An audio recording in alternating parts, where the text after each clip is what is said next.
এইভাবে খারাপ নারকেল থেকে ভালো নারকেল বেরোবে আমি একদম ভাবিনি। ভেবেছিলাম সব নারকেল বুঝি নষ্ট হয়ে গেছে। পরে খুব কষ্টে এক দুটো নারকেল ছাড়িয়ে রাখলাম। আর এদিকে কিছুদিন আগে বাড়িতে আনা হয়েছিল ঘিয়া কালারের জবা, তারপর নীলকণ্ঠ গাছ, তার সাথে বেল আর স্থলপদ্ম গাছ, যেগুলো এখনও টবে লাগানো হয়নি। আর এই গাছের নাম যদি কেউ জেনে থাকো তাহলে অবশ্যই কমেন্টে জানিও।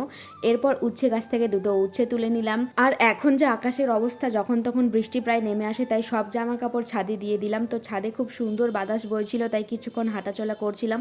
আর চোখে পড়লো এই হনুমানজির ফ্ল্যাগটা বাতাসে দেখো কত সুন্দর উড়ছে। কয়েকদিন আগে ছাদেও কিছুটা গাছ লাগিয়েছিলাম, তাই সেগুলোতে জল দিচ্ছিলাম। এখানে লাগিয়েছি টগর, বেলি আর লাল জবা। এরপর সকালে টিফিন করতে চলে এলাম।